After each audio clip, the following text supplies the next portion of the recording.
इस वीडियो में हम लोग चैप्टर नंबर 12 पढ़ने वाले हैं साइंस का, that is electricity.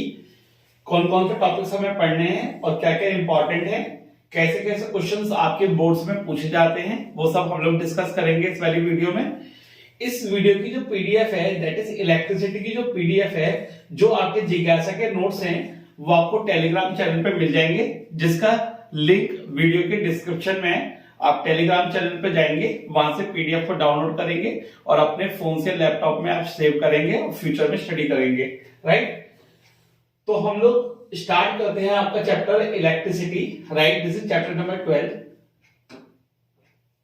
I think आपको क्लियरली ऑडिबल होगा और आपको वीडियो क्लियर होगी, right. Now start with the topic that is electricity. Electricity हम लोग स्टार्ट कर रहे हैं। क्या हम अपनी लाइफ इलेक्ट्रिसिटी के बिना इमेजिन कर सकते हैं? We can't imagine our life without electricity. Electricity के बिना हम अपनी लाइफ इमेजिन आज के टाइम पे नहीं कर सकते हैं, राइट। क्यों?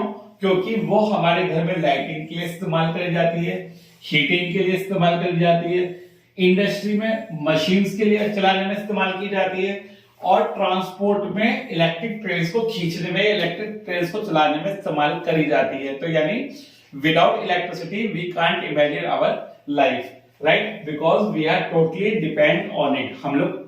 हम लोग पूरे तरीके से इलेक्ट्रिसिटी पे डिपेंड आज हो चुके हैं, ठीक है।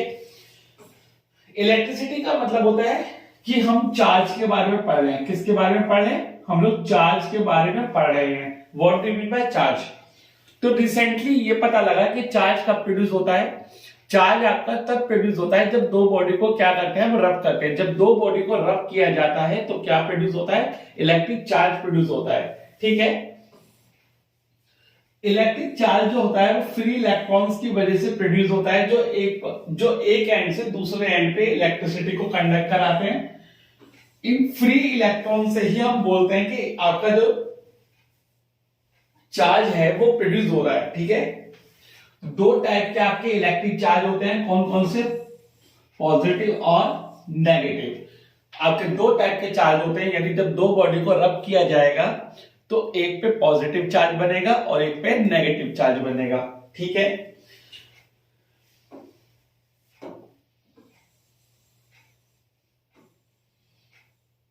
एक इंपॉर्टेंट प्रॉपर्टी होती है चार्ज की, क्या? एक इंपॉर्टेंट प्रॉपर्टी होती है चार्ज की, क्या? कि अगर सेम चार्ज है, यानी लाइक चार्ज है, सेम चार्ज है, तो वो रिपेल करेंगे। यानी जैसे पॉजिटिव पॉजिटिव है, नेगेटिव नेगेटिव है, नेगेटिव नेगेटिव है या पॉजिटिव पॉजिटिव है, तो वो क्या करेंगे? एक दूसरे को रिपेल करेंगे। रिपेल करने का मतलब क्या होता है? दूर दूर जाएंगे। और अगर अपोजिट चार्ज है या अनलाइक चार्ज है, अपोजिट चार्ज या अनलाइक चार्ज है, तो एक दूसरे को अट्रैक्ट करेंगे। अट्रैक्ट करने का मतलब क्या है? एक दूसरे के पास आएंगे। तो सेम चार्ज दूर दूर जाएंगे और अपोजिट चार्ज आपके पास पास आएंगे, ठीक है। आगे बढ़िए। जो ऐसा यूनिट होती है चार्ज की, वो क्या होती है? कूलम, ठीक है। ये एक साइंटिस्ट है कूलम, तो इन्होंने चार्ज की यूनिट दी है, चार्ज का कॉन्सेप्ट दिया है, तो इसलिए इनकी ऐसा यूनिट क्या पड़ गई? कूलम, जिसे हम कैपिटल सी से डिनोट करते हैं, राइट। इसके बाद एक न्यूमेरिकल टॉपिक आ जाता है कि आपको नंबर ऑफ इलेक्ट्रॉन्स और चार्ज के बीच में रिलेशन बतानी होती है। ये आपका न्यूमेरिकल टॉपिक है, इसके ऊपर न्यूमेरिकल आता है पेपर में, राइट। ये फॉर्मूला क्या होता है?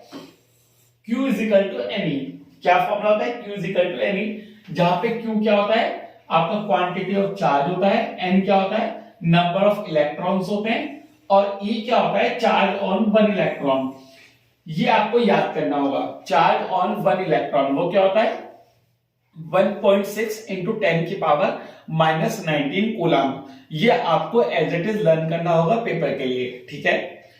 या तो Q दे रखा होगा, N निकालना होगा, या N दे रखा होगा, Q निकालना होगा। इन दोनों में से एक चीज आपको निकालनी होती है। तो फॉर्मूला क्या लगाएंगे? Q is equal to N into E। N आपको लर्न होगा, N या तो गिवन होगा आपको, या तो गिवन होगा या निकालना होगा, और E की वैल्यू आपको पहले से गिवन होती है 1.6 इंटू 10 की पावर माइनस 19। ये नोन भी होगी और हो सकता है गिवन भी हो। Now the next topic arises conductors and insulators. The very easiest topic, conductors क्या होते हैं, इंसुलेटर क्या होते हैं। कंडक्टर्स आपके वो एलिमेंट्स होते हैं, वो सब्सटेंस होते हैं जिनके थ्रू इलेक्ट्रिसिटी आपकी पास हो जाती है, जिनके थ्रू इलेक्ट्रिसिटी आपकी कंडक्ट होती है, पास हो जाती है, फ्लो हो जाती है, उन्हें कंडक्टर्स बोलते हैं। जिनके थ्रू इलेक्ट्रिसिटी आपकी पास नहीं हो पाती है, कंडक्ट नहीं हो पाती है, फ्लो नहीं हो पाती है, उसे इंसुलेटर्स बोलते हैं। जैसे सारे के सारे मेटल्स हैं, जैसे कॉपर है, एल्यूमिनियम है, इंसान की बॉडी है, ये सब आपके कंडक्टर्स होते हैं। इंसुलेटर्स क्या होते हैं, जिनके थ्रू इलेक्ट्रिसिटी आपके पास नहीं हो सकती, उन्हें इंसुलेटर्स बोलते हैं। जैसे आपका रबर है, प्लास्टिक है, ग्लास है, ड्राईवुड है, ये सब आपके इंसुलेटर्स होते हैं। अच्छा, अगर लकड़ी है, अगर वो गीली है, तो उसके थ्रू भी करंट पास हो सकता है, तो वो एक कंडक्टर होगा, वो इंसुलेटर में काउंट नहीं होगा। Let us move forward.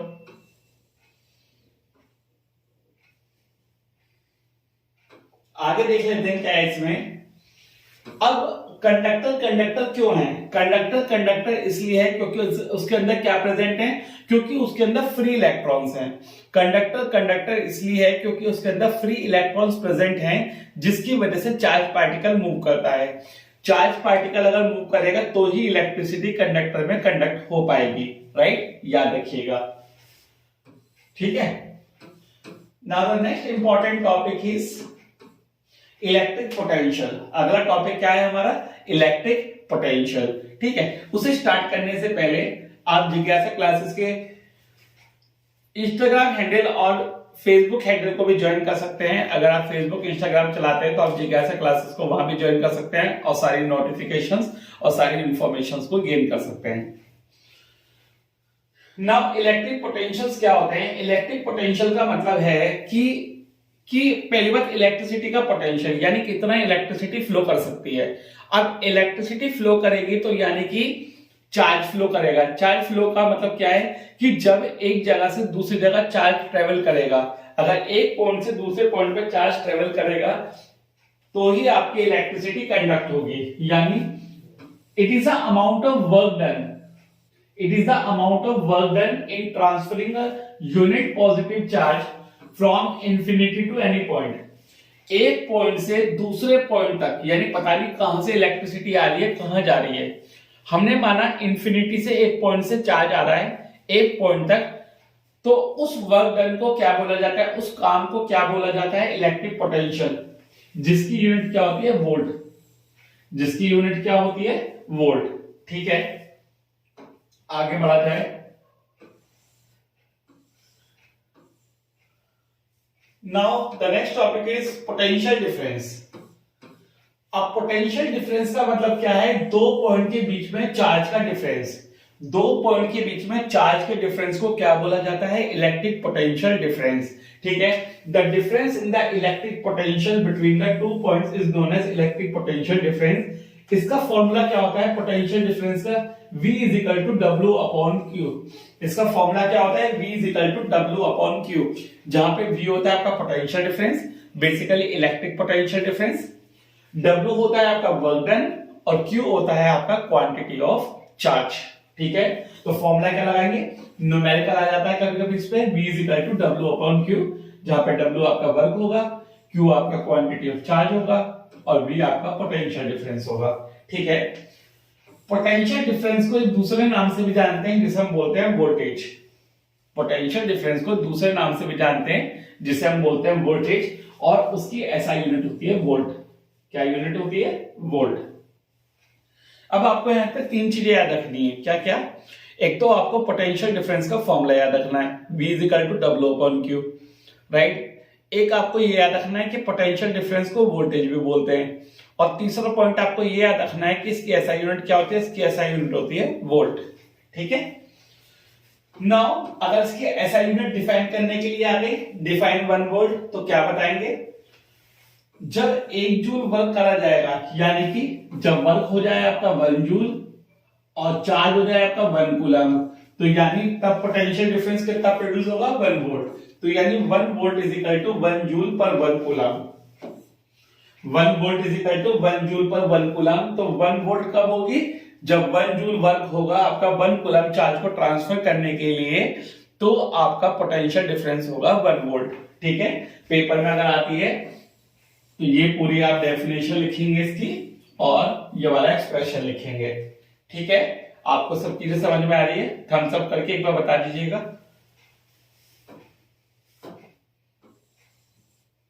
Now potential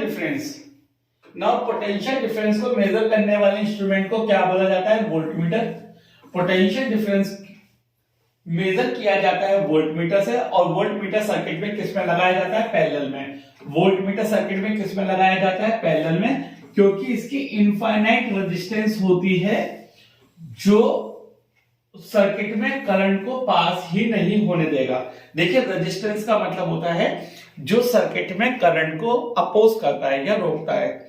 अब जब इसकी रेजिस्टेंस इनफाइनाइट है, इनफाइनाइट रेजिस्टेंस होने का मतलब है कि सर्किट में ये करंट को पास ही नहीं होने देगा। अब जब सर्किट में करंट को पास नहीं होने देगा तो सीरीज में तो लगा नहीं सकते इसे, किस में लगाएंगे? पैरेलल में। तो इसलिए वोल्टमीटर को पैरेलल में लगाया जाता है। बोलिए, बात समझ में आ गई तो कहिए हाँ। ठीक है, the very next topic comes out to be, जो आपका अगला टॉपिक है वो है बच्चों इलेक्ट्रिक करंट। अगला टॉपिक क्या है आपका? Electric current. ठीक है, इसके जो नोट्स हैं वो टेलीग्राम चैनल जिज्ञासा क्लासेस से आप लोग ले लीजिएगा।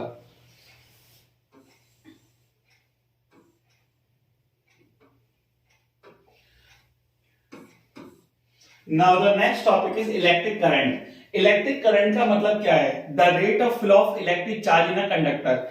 एक कंडक्टर में कितने रेट से इलेक्ट्रिक चार्ज आपका फ्लो कर रहा है उसे क्या बोलते हैं? Electric current. किस रेट से इलेक्ट्रिक चार्ज आपका सर्किट में फ्लो कर रहा है उसे आप बोलते हैं इलेक्ट्रिक करंट। इलेक्ट्रिक करंट का फॉर्मूला क्या होता है? I is equal to Q upon T. ठीक है, तो आप लोग एक चीज याद रखोगे कि करंट को डिनोट करते हैं I से, चार्ज को डिनोट करते हैं Q से, और टाइम को डिनोट करते हैं T से। तो करंट का फॉर्मूला क्या बन जाता है? I is equal to Q upon T. Current का फॉर्मूला क्या बन जाता है? I is equal to Q upon T, जहां पे I क्या है? मेरा करंट, Q क्या है? मेरा क्वांटिटी ऑफ चार्ज, और T क्या है? मेरा टाइम इन सेकेंड्स। अच्छा, इसको अगर आप मेरे पेपर में न्यूमेरिकल्स आते हैं, क्या आते हैं? न्यूमेरिकल्स, तो मैं करंट को किस में पुट करूंगा? एम्पियर में। करंट की ऐसा यूनिट होती है एम्पियर, चार्ज की यूनिट होती है कूलम, और टाइम की ऐसा यूनिट होती है सेकेंड। ठीक है, तो आप याद रखिएगा। अब करंट को मेजर करने वाले इंस्ट्रूमेंट को क्या बोला जाता है? एमीटर।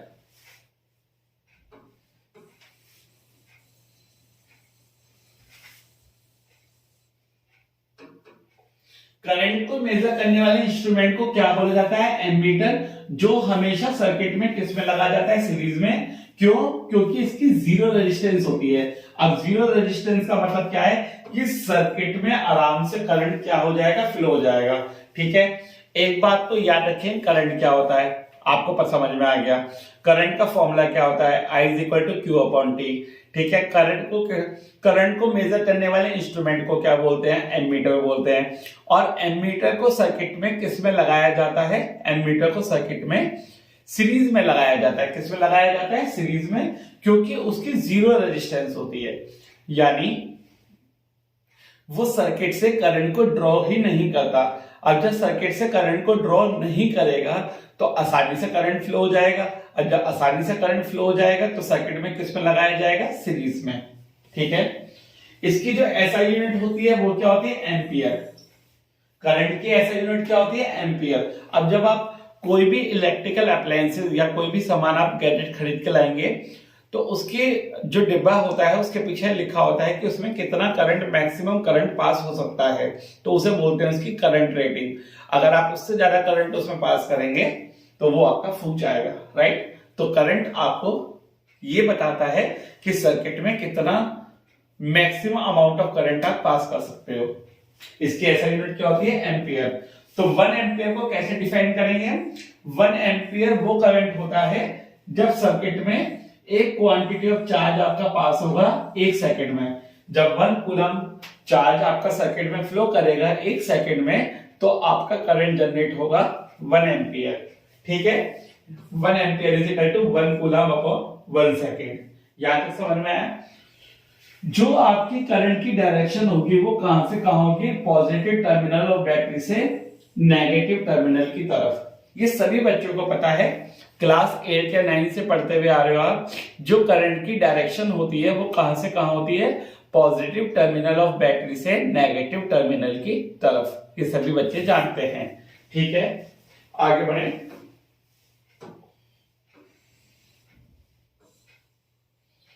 अब यहां देखिएगा जरा, यहां पे एक बार और, कि जब आपकी कोई सेल और बैटरी कनेक्टेड नहीं है तो इलेक्ट्रॉन्स आपके रैंडम डायरेक्शन में फ्लो करते रहेंगे, कहीं भी फ्लो करते रहेंगे आपके इलेक्ट्रॉन्स। ठीक है, जब तक सर्किट में बैटरी या सेल कनेक्टेड नहीं है तब तक आपके जो इलेक्ट्रॉन्स हैं, फ्री इलेक्ट्रॉन्स हैं, वो रैंडम डायरेक्शन में क्या करते रहेंगे? मूव करते रहेंगे। ठीक है, जैसे ही सेल और बैटरी आपकी कनेक्ट हुई,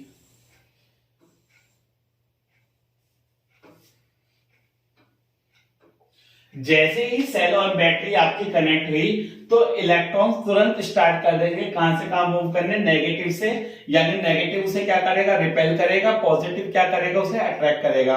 तो इलेक्ट्रॉन्स तुरंत आपके स्टार्ट हो गए नेगेटिव से पॉजिटिव टर्मिनल की तरफ मूव करने के लिए, जिसकी वजह से उल्टी डायरेक्शन में इलेक्ट्रिक करंट आपका फ्लो करना स्टार्ट हो जाएगा पॉजिटिव से नेगेटिव टर्मिनल की तरफ।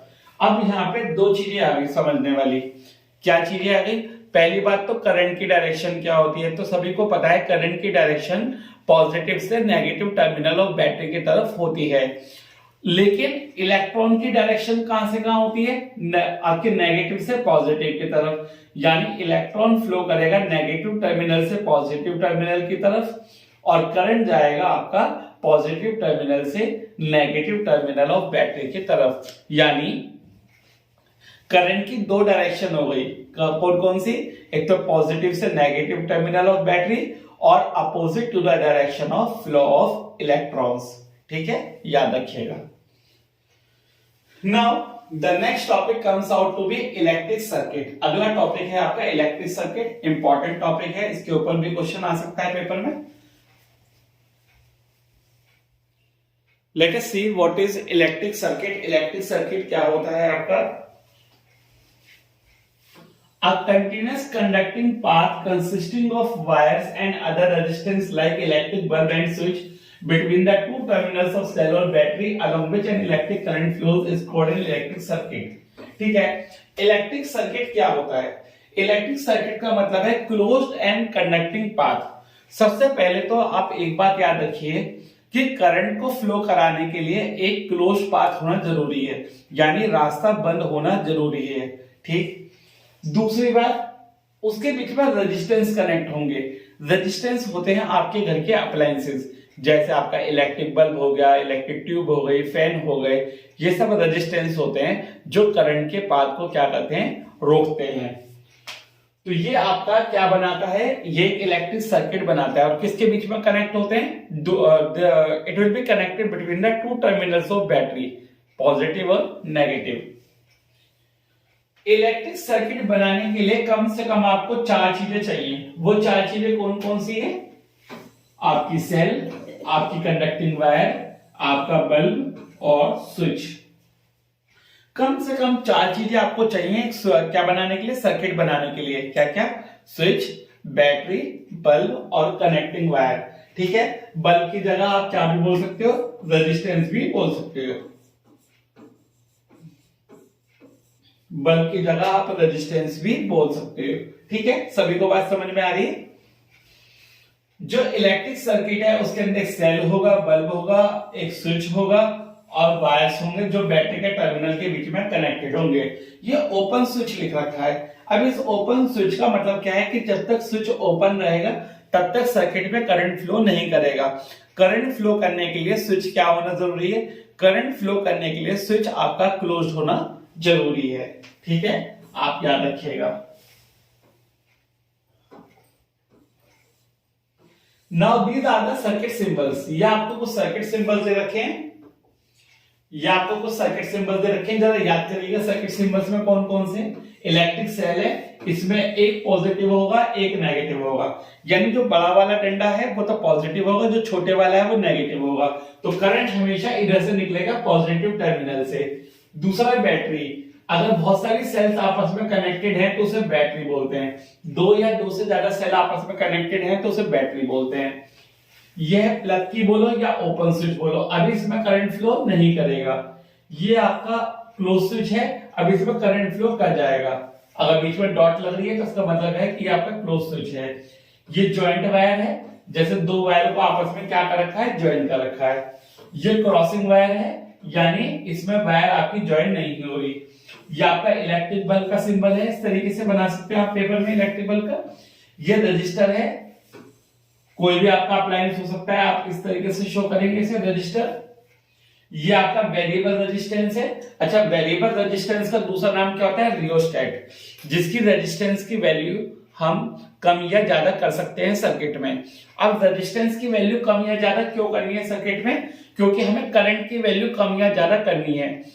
क्योंकि हमें सर्किट में करंट की वैल्यू कम या ज्यादा करनी है, इसलिए हमें रियोस्टेट चाहिए होता है। अब आम दिनों में आपने रियोस्टेट कहां पे देखा है, अपने घर पे, वो होता है आपके पंखे के रेगुलेटर में। जो पंखे का रेगुलेटर होगा वो आपका एक रियोस्टेट होता है, जिससे हम क्या कर सकते हैं, करंट की वैल्यू को कम या ज्यादा कर सकते हैं। ये सिंबल होता है रियोस्टेट का, चाहे आप ऐसे बना दें चाहे आप ऐसे बना दें, ठीक है। इस तरीके से आप रेजिस्टेंस दिखाएंगे और आप ऐसे दिखा सकते हैं रियोस्टेट को, या फिर आप इस तरीके से बनाएं और आप ऐसे दिखा दें। तो ये दोनों सिंबल आपके रियोस्टेट के बच्चों होते हैं, ठीक है। आगे बढ़ लें।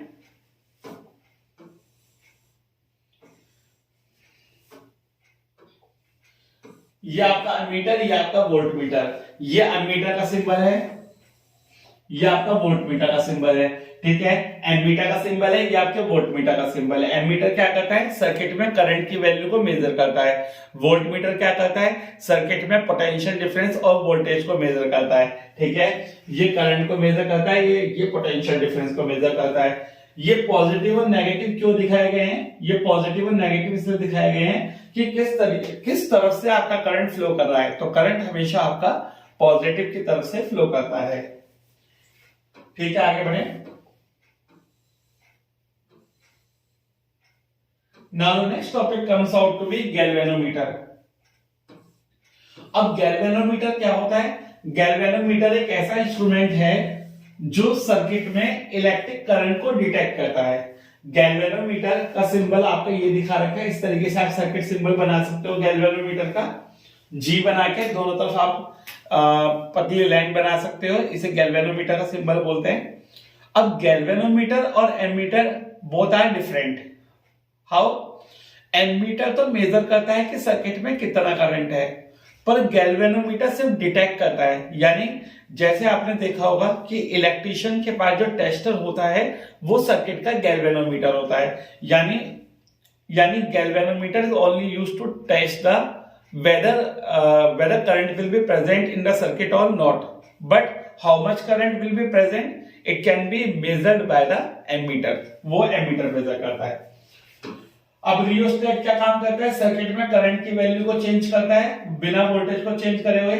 स्विच क्या है, इंपॉर्टेंट, भाई इंपॉर्टेंट पॉइंट आ गया।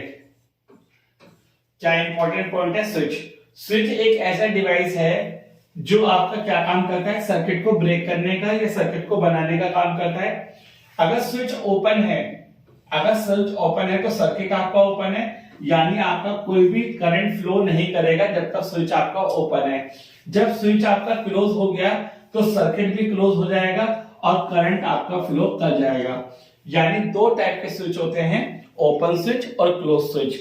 यानी जब स्विच क्लोज होगा तभी सर्किट में करंट फ्लो हो पाएगा, और जब स्विच आपका ओपन होगा तब सर्किट भी ओपन होगा और करंट फ्लो नहीं कर पाएगा। बोलिए बात समझ में आई तो कहिए हाँ। Now the very very important topic that is Ohm's law. क्या मेरी आवाज आपको ठीक से सुनाई दे रही है, क्या आपको बोर्ड क्लियरली विजिबल है, Ohm's law? Okay, very good. So what is Ohm's law?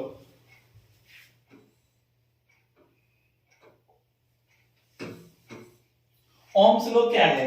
एक साइंटिस्ट थे जॉर्ज साइमन ओम, एक साइंटिस्ट थे आपके जॉर्ज साइमन ओम, जिन्होंने एक लॉ दिया। उन्होंने क्या बोला? At constant temperature. तो ये तो उसकी कंडीशन हो गई। क्या हो गई बच्चों? इसकी कंडीशन हो गई क्या? At constant temperature. तो ये कांस्टेंट टेम्परेचर कंडीशन हो गई किसकी? ओम्स लॉ की। एक कांस्टेंट टेम्परेचर पे जो करंट होता है सर्किट में, वो डायरेक्टली प्रोपोर्शनल होता है पोटेंशियल डिफरेंस के। इसका क्या मतलब है? इसका मतलब है कि करंट डायरेक्टली प्रोपोर्शनल होगा आपका पोटेंशियल डिफरेंस के। इट मींस दैट कि सर्किट में उतना ही करंट आपका फ्लो करेगा जितना पोटेंशियल डिफरेंस होगा। यानी सर्किट में जितना चार्ज ट्रांसफर होगा उतना ही करंट फ्लो करेगा। यानी V directly proportional to I बोल लो या I directly proportional to V बोल लो, एक ही बात है। तो डायरेक्टली प्रोपोर्शनल का साइन हटाओगे तो कांस्टेंट के साथ क्या आ जाएगा? Equal to, that is V is equal to I into R। अगर कोई आपसे पूछे ओम्स लॉ का फॉर्मूला क्या होता है, तो आप क्या बताएंगे? V is equal to IR। Ohm's law का फॉर्मूला क्या होता है? V is equal to IR। मेरे पढ़ाने वाले सभी बच्चों को याद होना चाहिए ओम्स लॉ का formula V is equal to IR, जहां पे V क्या होता है? पोटेंशियल डिफरेंस, I क्या होता है? आपका इलेक्ट्रिक करंट, और R क्या होता है? आपका रेजिस्टेंस ऑफ कंडक्टर। R क्या होता है? आपका रेजिस्टेंस ऑफ कंडक्टर, राइट। अब एक इंपॉर्टेंट पॉइंट है क्या? जो करंट और रेजिस्टेंस है वो आपस में इनवर्सली प्रोपोर्शनल होते हैं। यानी करंट और रेजिस्टेंस आपस में कैसे होते हैं? Inversely proportional. करंट और रेजिस्टेंस आपस में इनवर्सली प्रोपोर्शनल होते हैं। इसका मतलब क्या है कि एक बढ़ेगा तो दूसरा कम होगा, और अगर एक कम होगा तो दूसरा बढ़ेगा। ठीक है, आप लोग याद रखेंगे जब न्यूमेरिकल करेंगे।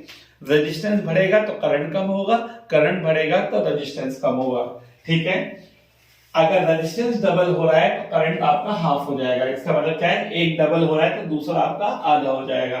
ठीक है, the topic arises what is resistance and describe briefly. Resistance आपकी वो प्रॉपर्टी होती है कंडक्टर की जिसकी वजह से वो करंट को क्या करता है? अपोज करता है सर्किट में, यानी सर्किट में करंट फ्लो होने से रोकता है। उसकी ऐसा यूनिट क्या होती है? ओम।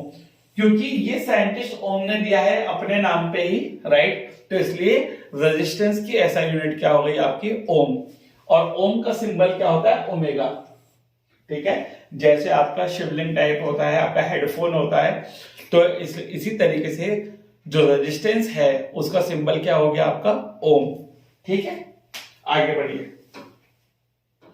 अब इंपॉर्टेंट टॉपिक आपका आ गया है,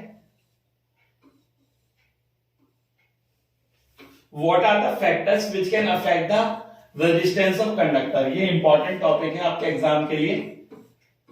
कौन कौन से फैक्टर्स होते हैं जो कि रेजिस्टेंस को सर्किट में कम या ज्यादा या चेंज कर सकते हैं? देखते हैं। पहला, लेंथ ऑफ कंडक्टर, दूसरा एरिया ऑफ क्रॉस सेक्शन, तीसरा नेचर ऑफ मटेरियल, और फोर्थ वन इज टेम्परेचर। तो चार आपके ये फैक्टर्स होते हैं जिसकी वजह से रेजिस्टेंस की वैल्यू आपकी कम या ज्यादा या चेंज हो सकती है कंडक्टर में। पहली है length of the conductor. Resistance directly proportional होता है एल के। इसका क्या मतलब है कि सर्किट की लेंथ अगर बढ़ाओगे तो कंडक्टर का जो रेजिस्टेंस है वो भी बढ़ता चला जाएगा। यानी R directly proportional to L का क्या मतलब है कि लेंथ बढ़ेगी तो रेजिस्टेंस भी बढ़ेगा। आर इनवर्सली प्रोपोर्शनल टू ए, इसका क्या मतलब है कि एरिया बढ़ेगा तो रेजिस्टेंस कम होगा, और एरिया कम होगा तो रेजिस्टेंस बढ़ेगा। ठीक है, आगे बढ़ते हैं।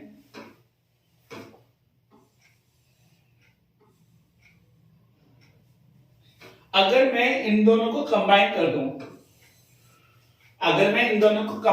तो मेरा फॉर्मूला बन जाएगा R directly proportional to L upon A. ठीक है, मैंने दोनों को कंबाइन कर दिया, फर्स्ट और सेकंड को। अब डायरेक्टली प्रोपोर्शनल का साइन हटेगा तो आर इज इक्वल टू आ जाएगा रो एल अपॉन ए। ठीक है, फिर से लिख देता हूं मैं, अगर समझ नहीं आ रहा तो। क्या फॉर्मूला बनेगा? R is equal to rho L upon A. ठीक है, ये आपका फॉर्मूला बन जाएगा, जहां पे आर होती है रेजिस्टेंस, रो होती है आपकी रेजिस्टिविटी, एल होती है लेंथ, ए होता है आपका एरिया। ठीक है, फॉर्मूला बताऊं आपको फिर से, R is equal to rho L upon A, जहां पे R होती है आपकी रेजिस्टेंस, रो होती है आपकी रेजिस्टिविटी, एल होती है आपकी लेंथ ऑफ कंडक्टर और ए होता है आपका एरिया ऑफ क्रॉस सेक्शन। ठीक है, ये आपका फॉर्मूला बन गया R is equal to rho L upon A, जहां पे रो क्या होती है आपकी रेजिस्टिविटी, ठीक है, इलेक्ट्रिकल रेजिस्टिविटी बोलते हैं, इसे दूसरे नाम से भी जानते हैं, इलेक्ट्रिकल रेजिस्टिविटी को दूसरे नाम से भी जानते हैं, इलेक्ट्रिकल रेजिस्टिविटी को दूसरे नाम से भी जानते हैं जिसे बोलते हैं स्पेसिफिक रेजिस्टेंस। ठीक है, याद कर लेंगे आप, इलेक्ट्रिकल रेजिस्टिविटी को दूसरे नाम से भी जानते हैं जिसे हम क्या बोलते हैं बच्चों, स्पेसिफिक रेजिस्टेंस। ठीक है, याद रखोगे, चलिए अच्छी बात है।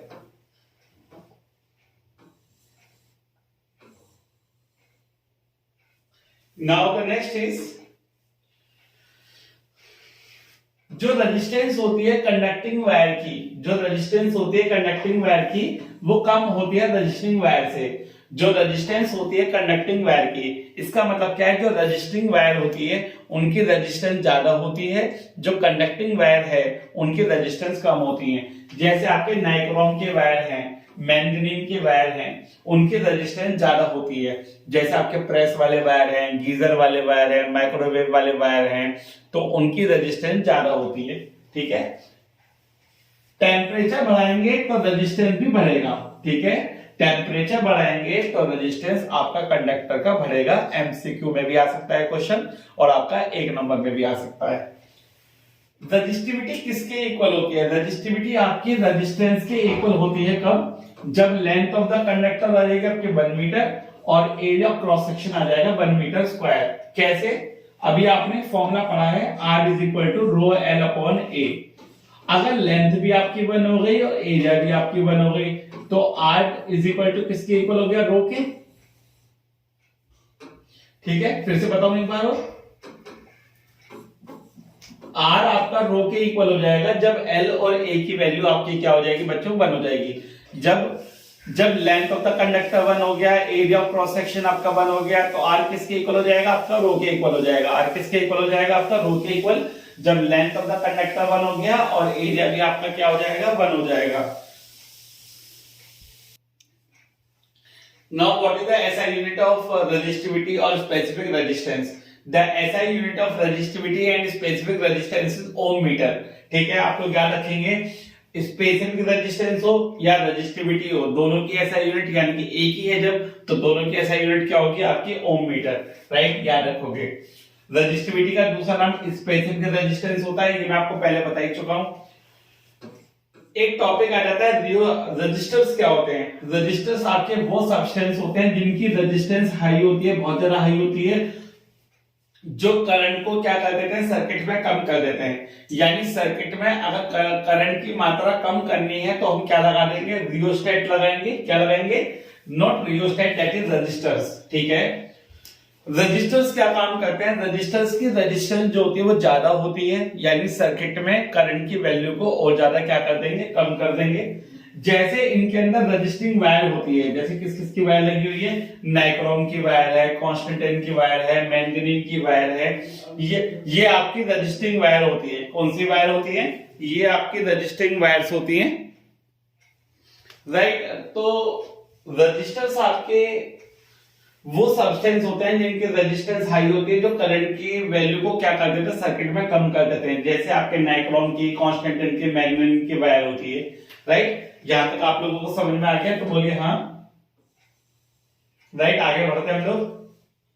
अब एक टॉपिक हो रहा है कि जो इलेक्ट्रिशियंस होते हैं वो रबर के ग्लव्स क्यों पहनते हैं। जो इलेक्ट्रिशियंस होते हैं वो रबर के ग्लव्स क्यों पहनते हैं काम करने के दौरान, क्योंकि रबर एक इंसुलेटर है। रबर क्या है, एक इंसुलेटर है। रबर एक इंसुलेटर है जो क्या काम करता है, वो इलेक्ट्रिशियन को प्रोटेक्ट करता है इलेक्ट्रिक शॉक से। ठीक है, तो अगर आपसे पूछा जाए कि इलेक्ट्रिशियन जो है वो रबर के ग्लव्स क्यों पहनता है, क्योंकि रबर एक आपका इंसुलेटर है और वो इलेक्ट्रिशियन को प्रोटेक्ट करता है किससे, इलेक्ट्रिक शॉक से। ठीक है, रेजिस्टिविटी किस पे डिपेंड करती है, आपने पढ़ा था रेजिस्टेंस आपका 4 फैक्टर पे डिपेंड करता है, लेंथ पे, एरिया पे, नेचर पे, टेम्परेचर पे। ठीक है। लेकिन रेजिस्टिविटी सिर्फ दो ही फैक्टर पे डिपेंड करती है, नेचर पे और टेम्परेचर पे। रेजिस्टिविटी लेंथ पे और एरिया पे डिपेंड नहीं करती, वो सिर्फ नेचर पे और टेम्परेचर पे डिपेंड करती है। अब कॉपर और एल्यूमिनियम के जो वायर हैं वो इलेक्ट्रिसिटी ट्रांसमिशन में इस्तेमाल किए जाएंगे because they are good conductor of electricity, ठीक है। अब कॉपर और एल्यूमिनियम के वायर कहां पे इस्तेमाल करे जाएंगे? कॉपर और एल्यूमिनियम के वायर आपके इलेक्ट्रिसिटी ट्रांसमिशन में इस्तेमाल किए जाएंगे because they are good conductor of electricity, ठीक है। अगर आपसे पूछा जाए कि कौन से वायर्स आपके इलेक्ट्रिसिटी ट्रांसमिशन में इस्तेमाल किए जाएंगे तो आप बोलेंगे कॉपर एंड एल्यूमिनियम। इसके बाद जो हीटिंग एलिमेंट है आपका, जो इलेक्ट्रिकल हीटिंग अप्लायंसेस में इस्तेमाल किए जाते हैं, जैसे आपका इलेक्ट्रिक आयरन है, टोस्टर है, वो आपके एलॉय के बनाए जाते हैं बजाय प्योर मेटल के नहीं बनाए जाएंगे, ठीक है। सॉरी, जो आपके हीटिंग एलिमेंट हैं जैसे इलेक्ट्रिक आयरन के होते हैं, टोस्टर के होते हैं, गीजर के होते हैं, वो आपके अलॉय के बनाए जाएंगे, प्योर मेटल के नहीं बनाए जाएंगे। क्यों? क्योंकि उनकी एक तो रजिस्टिविटी हाई होती है। अब रजिस्टिविटी हाई होने का मतलब क्या है कि जितनी रजिस्टिविटी हाई होगी उतनी ज्यादा हीट प्रोड्यूस होगी। साथ ही it does not undergo oxidation easily even at high temperature. इसका क्या मतलब है? इसका मतलब है कि हाई टेम्परेचर पास होने के बाद भी वो जलेंगे नहीं, उनके वायर जलेंगे नहीं। बजाय आप कंडक्टिंग वायर में जब हाई करंट पास कर देंगे तो वो वायर जल सकते हैं, पर आपके ये वाले वायर, आपके रेजिस्टिंग वायर, अलॉइंग वायर नहीं जलेंगे, ठीक है। अब जैसे रेजिस्टिविटी होती है इंसुलेटर की, तो वो तो इनफाइनाइट होगी, क्योंकि आपको पता है इंसुलेटर्स के थ्रू तो करंट पास होगा ही नहीं, तो यानी उसकी रेजिस्टेंस और उसकी रेजिस्टिविटी कैसी होगी? इनफाइनाइट। तो जैसे इबोनाइट की रोड होती है, ग्लास की रोड होती है, इसकी रेजिस्टिविटी इनफाइनाइट होती है, बहुत ज्यादा हाई होती है और वो टेम्परेचर के साथ चेंज नहीं होती। इसका क्या मतलब है?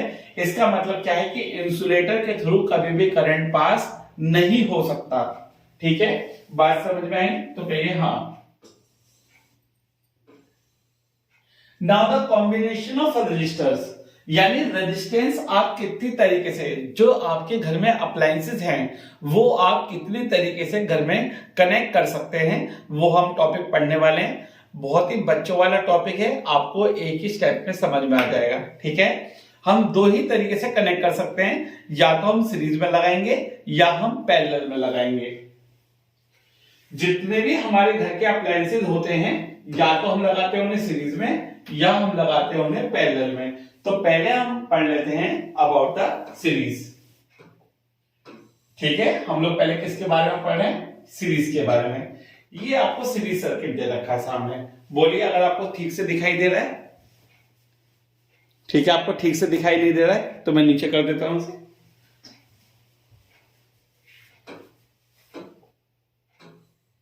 ठीक है, अब आपको क्लियर विजिबल होगा, देखिए।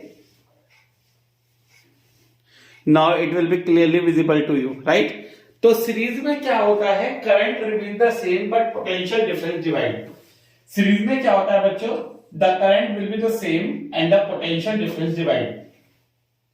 तो सीरीज में करंट आपका सेम रहता है, पोटेंशियल डिफरेंस यानी वोल्टेज आपकी डिवाइड होती है। तो जितने भी अप्लायंसेज आप सीरीज में लगाते हो, जैसे तुमने सीरीज सर्किट देखा होगा, मैंने एक स्विच खोला, उससे 2-3 अप्लायंस चल गए, मेरा ट्यूब भी जल गई, मेरा बल्ब भी जल गया और मेरा फैन भी चल गया। तो उस सर्किट को क्या बोलते हैं? सीरीज सर्किट, जो सिंगल सॉकेट से कनेक्ट होता है।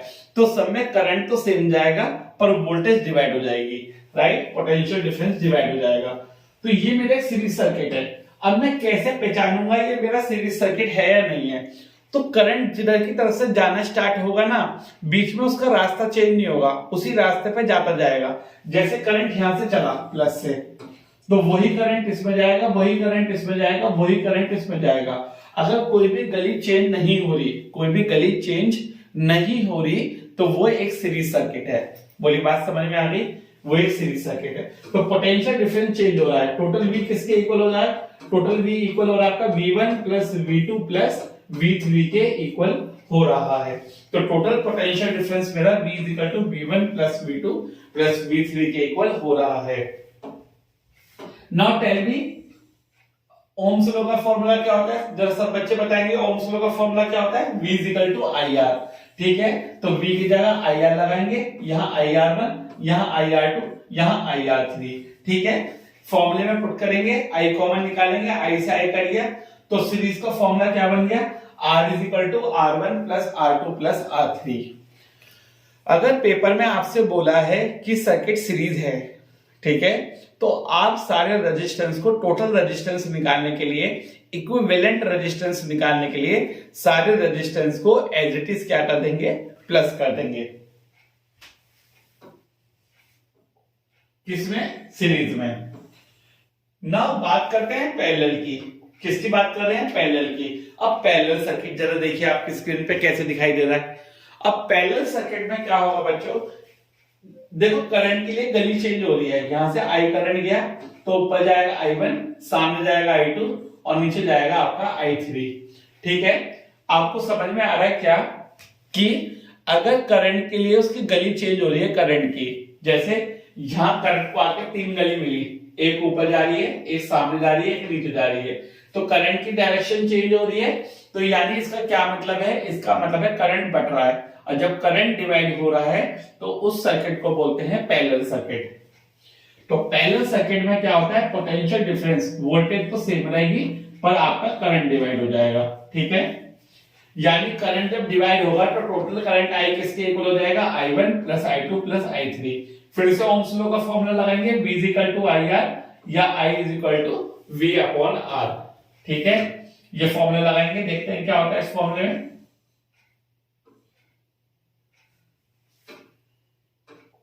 अब I की जगह रखो V/R, I1 की जगह V/R1, I2 की जगह V/R2, I3 की जगह V/R3।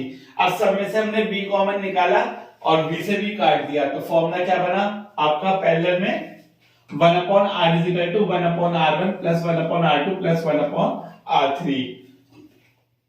तो यानी अगर पैरेलल में आपको टोटल रेजिस्टेंस निकालनी है या इक्विवेलेंट रेजिस्टेंस निकालनी है तो कैसे निकालते हैं, 1/R = 1/R1 + 1/R2 + 1/R3।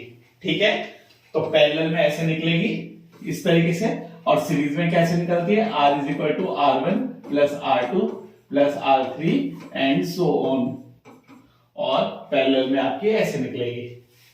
ठीक है बच्चों, आगे बढ़े।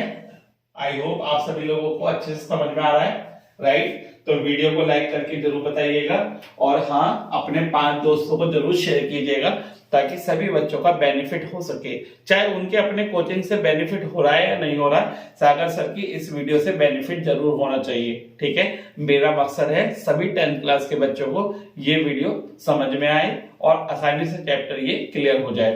ठीक है, now the next topic is domestic electric circuit. Important topic है, इजी टॉपिक है, बहुत इजी टॉपिक है। जब भी हम सर्किट को डिजाइन करते हैं तो हमें ये कंसीडर करना होता है कि सीरीज में या पैरेलल में हम सारे अप्लायंसेस को कनेक्ट करें, कि हमारे लिए क्या अच्छा है कि सीरीज सर्किट लें या पैरेलल सर्किट लें। जैसे कि एग्जांपल के तौर पे अगर हमें बहुत सारे बल्ब्स कनेक्ट करने हैं, जैसे हम डेकोरेटिव बिल्डिंग्स, जैसे हमें बिल्डिंग को डेकोरेट करना है, या फेस्टिवल्स के दौरान जैसे दिवाली के टाइम दिवाली की झालर आती है, लाइट आती है, तो उसमें बहुत सारे बल्ब कनेक्ट होते हैं सिंगल सॉकेट से या सिंगल स्विच से, जिसे हम क्या बोलते हैं, सीरीज सर्किट बोलते हैं। ठीक है, तो उस सर्किट में कौन सा सर्किट बेटर है, तो उस सर्किट में सीरीज सर्किट आपका बेटर है। क्यों, क्योंकि सारे के सारे जो बल्ब है वो आपके सिंगल स्विच से कनेक्ट होते हैं। पर there is a problem in lighting series circuit. If one bulb gets fuse, then the circuit breaks and the bulb are turned off. अब होगा क्या, सपोज करिए 150-200 बल्ब आपने एक सिंगल सॉकेट से या सिंगल स्विच से कनेक्ट कर दिए। होगा क्या, अगर कोई भी एक बल्ब खराब हो गया तो पूरा का पूरा जो आपका सर्किट है वो बंद हो जाएगा, यानी सारे के सारे बल्ब क्या हो जाएंगे, आपके बंद हो जाएंगे। नाउ इलेक्ट्रिशियन को बहुत ज्यादा टाइम स्पेंड करना पड़ेगा उस फ्यूज बल्ब को लोकेट करने के लिए 100 और 1000 बल्ब में से, ताकि लाइटिंग आपकी रिस्टोर हो सके। यानी इलेक्ट्रिशियन के लिए बहुत दिक्कत हो जाएगी उस फ्यूज बल्ब को या उस खराब वाले बल्ब को ढूंढने में, राइट। इससे बेटर क्या है, हम क्या लगा लें, इससे बेटर है कि हम पैरेलल सर्किट लगा लें। ठीक है, now the next topic is parallel circuit के एडवांटेज।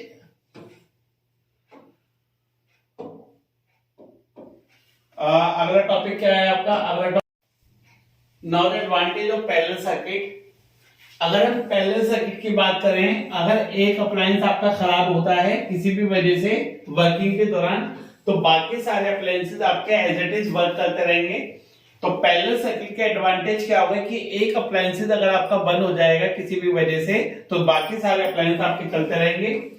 सभी अप्लायंसेस के अपने अपने इंडिविजुअल स्विच होंगे, यानी किसी को भी आप इंडिविजुअली ऑपरेट कर सकते हो, किसी को भी आप बंद कर सकते हो, किसी को भी आप खोल सकते हो।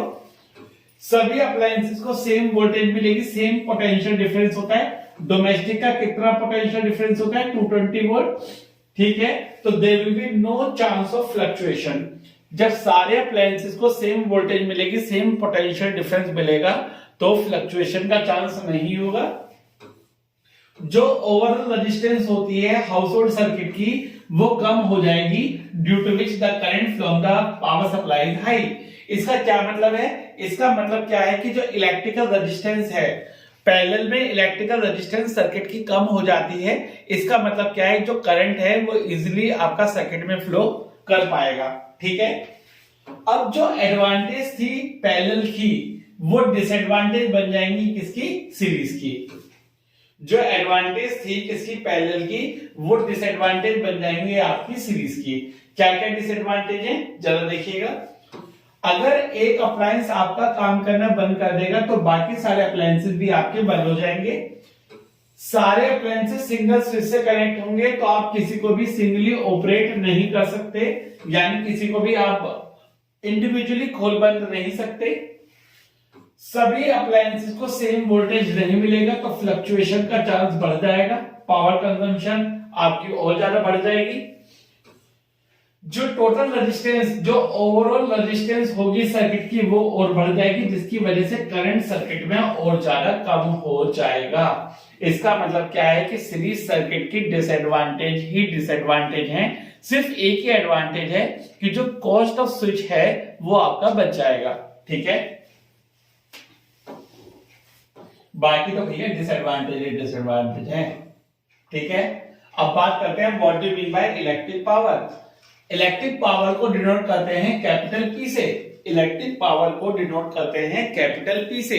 ठीक है, इलेक्ट्रिक पावर क्या होता है आपका, electric power is defined as the rate of doing work, यानी आप कितने समय में कितना काम कर रहे हैं। अब काम करने का मतलब क्या है कि यहाँ पे इलेक्ट्रिसिटी वर्क हो गया, इलेक्ट्रिकल वर्क हो गया। ठीक है, यानी चार्ज ट्रांसफर कराने का वर्क हो गया। तो इलेक्ट्रिक पावर का मतलब क्या होता है, it is the rate of doing work with time. इसका फॉर्मूला क्या बनेगा, power is equal to work done upon time taken. ठीक है, work done upon time taken इसका फॉर्मूला होता है आपका P is equal to W upon T। ठीक है, पेपर में लगा सकते हैं आप, न्यूमेरिकल आ जाता है इसके ऊपर, P is equal to W upon T के ऊपर। पावर की ऐसा यूनिट होती है वॉट, क्योंकि एक साइंटिस्ट थे जिनका नाम था जेम्स वॉट, तो उनके नाम पे गिवन है इसकी यूनिट वॉट। तो पावर की ऐसा यूनिट क्या होती है, वॉट। इसकी एक यूनिट और हो सकती है जिसका नाम है जूल पर second.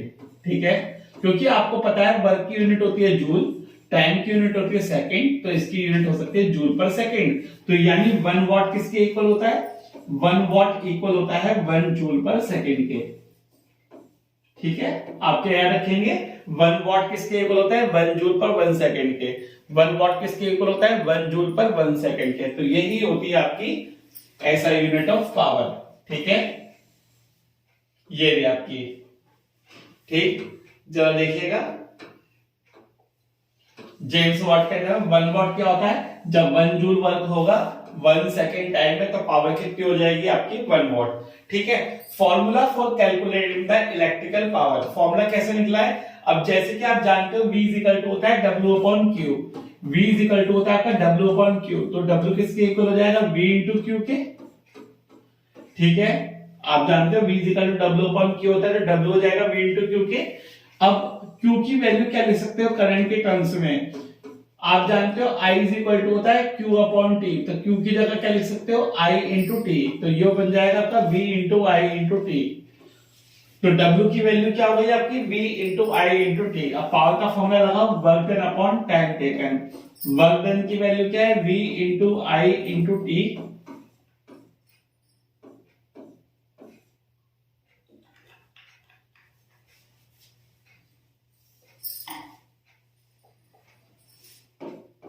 V into I into T divide by T. तो टाइम से टाइम गया तो पावर का फॉर्मूला क्या बन गया V इंटू आई। तो पावर का फॉर्मूला बन गया V इंटू आई। अच्छा यहां से V इंटू आई। अच्छा यहां से एक चीज और निकल के आई क्या, एक क्वेश्चन आ जाता है कभी कभी स्कूल के पेपर में कि उस फिजिकल क्वांटिटी का नाम बताओ जिसकी यूनिट है वोल्ट एम्पियर। ठीक है, उस फिजिकल क्वांटिटी का नाम बताओ जिसकी यूनिट क्या है वोल्ट एम्पियर। तो वो फिजिकल क्वांटिटी क्या होती है पावर, यानी वोल्ट एम्पियर किसकी यूनिट होती है पावर की। वोल्ट एम्पियर किसकी यूनिट होती है पावर की, यानी 1 वॉट इक्वल हो सकता है 1 वोल्ट एम्पियर के। 1 वॉट किसके इक्वल हो सकता है 1 वोल्ट एम्पियर के। ठीक है, अपने स्कूल के बच्चों को शेयर करो, उससे क्या बेनिफिट होगा उन्हें भी तो पता लगना चाहिए ना कि वो ये चीज कर पा रहे हैं या नहीं कर पा रहे हैं। राइट, सभी को शेयर करना बहुत जरूरी है क्योंकि आपको छोटे छोटे क्वेश्चंस ही आपको अच्छे अच्छे मार्क्स दिला सकते हैं। राइट, अगर कुछ भी चीज मिस हो गई तो आपके मार्क्स कटने के चांसेस बढ़ जाते हैं। उन्हें बचाना है तो सभी को शेयर करना पड़ेगा। राइट,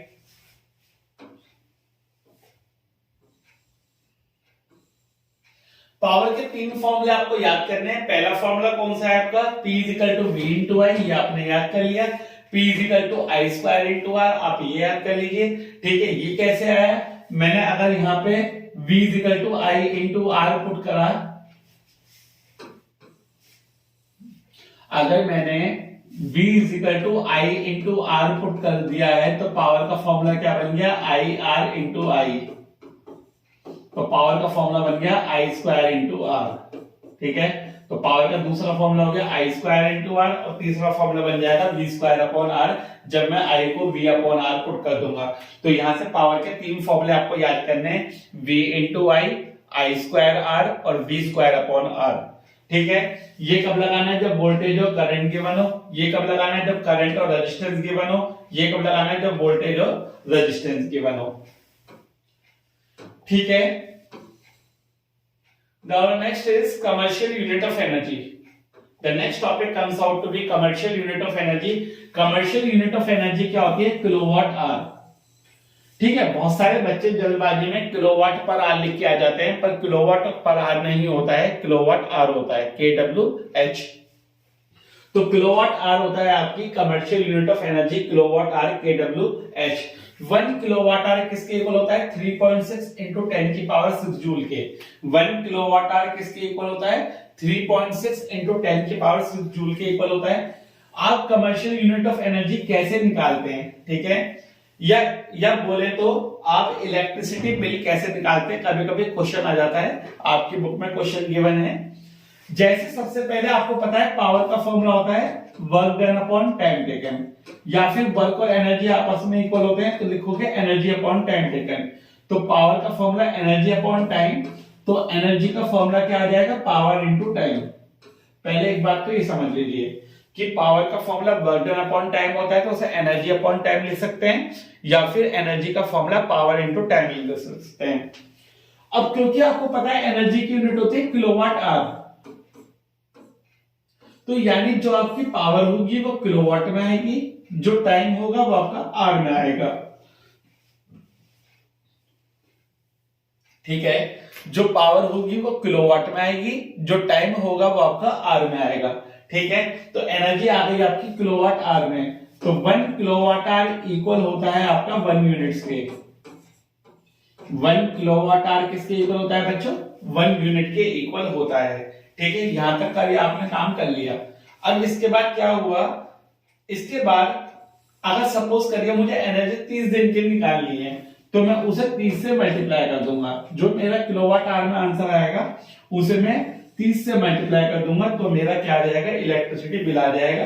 कैसे, सपोज करिए कि मैंने 30 दिन का निकालना था तो मैंने 30 से मल्टीप्लाई कर दिया।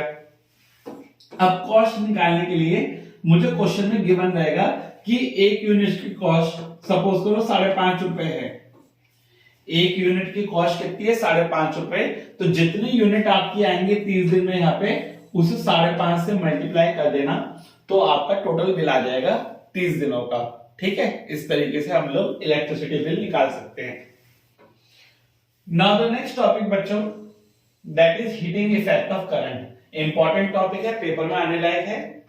अगर आपको हमारी वीडियो समझ में आ रही है तो वीडियो को लाइक करके 5 दोस्तों को जरूर भेजिएगा, ताकि सभी का इलेक्ट्रिसिटी चैप्टर क्लियर हो जाए।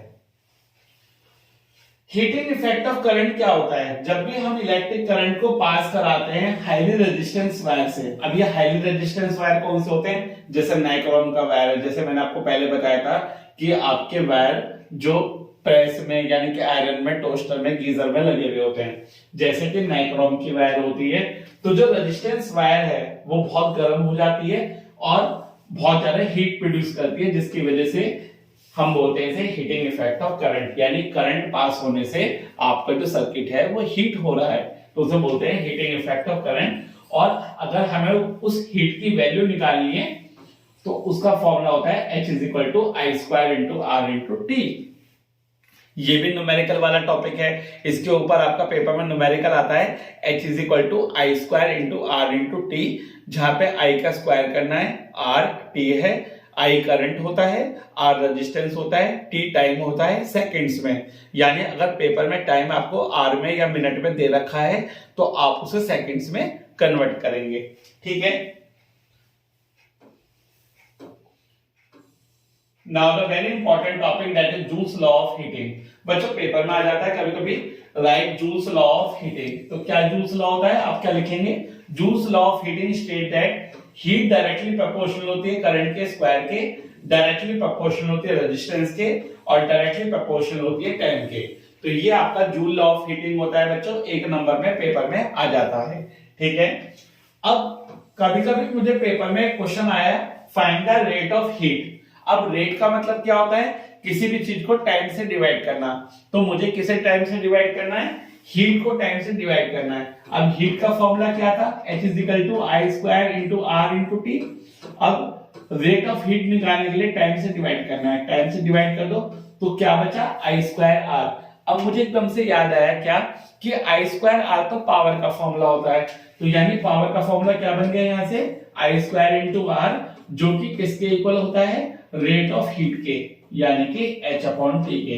तो पावर का एक फॉर्मूला और बन गया यहां से, P = H/T। ठीक है, कोई नहीं बताएगा आपको ये फॉर्मूला, बस ये एग्जिस्ट करता है। पावर का फॉर्मूला H/T। ठीक है, कोई नहीं बताएगा, आपको आता है P = H/T।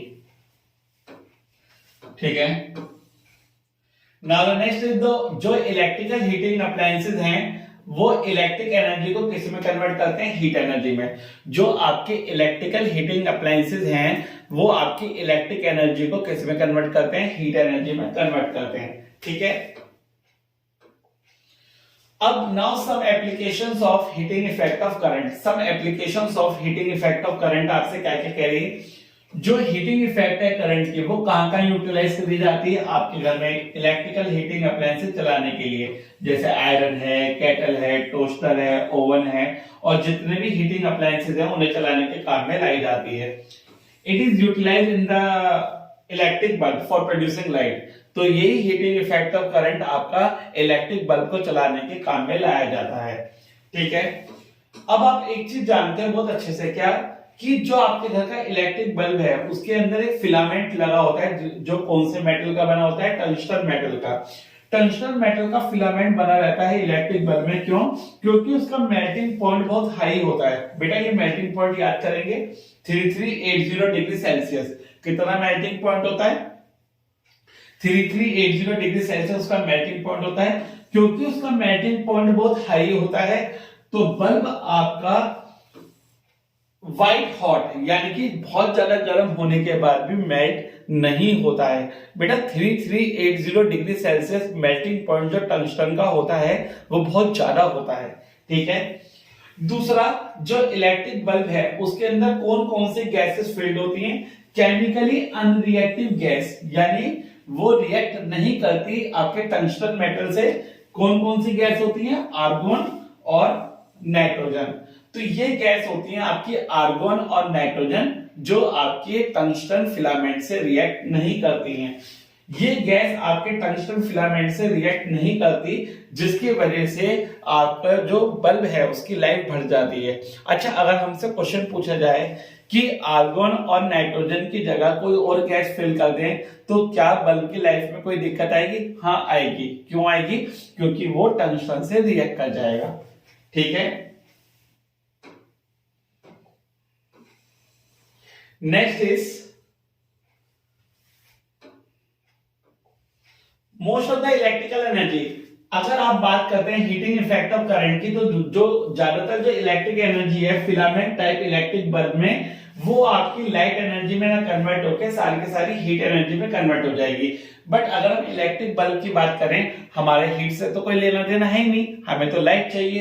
तो वहां पे ज्यादातर जो इलेक्ट्रिक एनर्जी है वो आपकी हीट एनर्जी में कन्वर्ट होती है, बट थोड़ी सी ही लाइट एनर्जी में कन्वर्ट हो पाती है। जैसे तो इसकी जगह बल्ब की जगह क्या इस्तेमाल किए जा रहे हैं? फिर ट्यूबलाइट का इस्तेमाल करा जा रहा है, क्योंकि वो ज्यादा पावर एफिशिएंट है as compare to filament type electric bulb, क्योंकि उसके अंदर फिलामेंट नहीं होते हैं। दूसरी बात करें तो जो आपका हीटिंग इफेक्ट ऑफ करंट है वो यूटिलाइज किया जाता है इलेक्ट्रिक फ्यूज में। अब इलेक्ट्रिक फ्यूज एक प्रोटेक्टिव सेफ्टी डिवाइस है जो हमारे घर के हाउस होल्ड सप्लाई को क्या करता है? बचाता है। फ्यूज के अंदर एक शॉर्ट लेंथ होती है, छोटी सी लेंथ होती है किसकी? टिन प्लेटेड कॉपर वायर की। आप ये बात याद रखेंगे यहां से, बहुत जरूरी। क्या कि जो आपकी फ्यूज वायर होती है, फ्यूज के अंदर वो किसकी बनी होती है? टिन प्लेटेड कॉपर वायर की। आप याद रखेंगे। क्यों टिन प्लेटेड कॉपर वायर की लेते हैं? क्योंकि उसका मेल्टिंग पॉइंट बहुत कम हो जाता है। अगर हम कॉपर वायर ले लेंगे तो हो सकता है उसका मेल्टिंग पॉइंट ज्यादा हो, इसलिए हम टिन प्लेटेड कॉपर वायर लेते हैं क्योंकि उसका मेल्टिंग पॉइंट कम होता है। ठीक है, अगर सर्किट में करंट की वैल्यू बढ़ती है, तो फ्यूज वायर आपका मेल्ट हो जाएगा, यानी पिघल जाएगा, जिससे सर्किट आपका ब्रेक हो जाएगा और इस वजह से आपके सर्किट को डैमेज नहीं होगा। ठीक है, तो जो फ्यूज वायर होती है वो टिन प्लेटेड कॉपर वायर होती है। ठीक है, वो क्या करती है? सर्किट को ब्रेक कर देती है, जिसकी वजह से आपके घर के हाउस होल्ड अप्लायंसेस या कॉस्टलियर अप्लायंसेस बच जाते हैं आपके। ठीक है, आपको समझ में आ गया बच्चों? तो बोलिए yes. Now this is all about your chapter. ये आपके चैप्टर के बारे में था, इलेक्ट्रिसिटी के बारे में। आई होप सभी बच्चों को अच्छे से क्लियर समझ में आ गया है। तो वीडियो को लाइक जरूर करिएगा तो मुझे पता लग जाएगा, और कमेंट जरूर करिएगा कि आप कौन से स्कूल में, कौन से शहर से हैं, तो मुझे पता लग जाएगा कि आपको समझ में आ गया है। तो अपने दोस्तों को शेयर कीजिएगा। अगर आपको इसकी पीडीएफ चाहिए तो आपके टेलीग्राम चैनल जिज्ञासा क्लास में मिल जाएगी, जिसका डिस्क्रिप्शन आपके वीडियो के लिंक में गिवन है, तो आप वहां से ले लीजिएगा। Okay, so good luck, all the best. मिलेंगे आपसे नेक्स्ट वीडियो में। कमेंट करते रहिए आपको कौन सा चैप्टर पहले कराना है, कौन सा चैप्टर बाद में कराना है। आपकी सारी वीडियोस इसी चैनल पे मिलेंगी और सारी पीडीएफ आपको टेलीग्राम चैनल पे मिलेंगी। आप इंस्टाग्राम और फेसबुक पे भी ज्वाइन करके रखिएगा ताकि सारी नोटिफिकेशन आपको मिलती रहे। So good luck, all the best, have जिज्ञासा।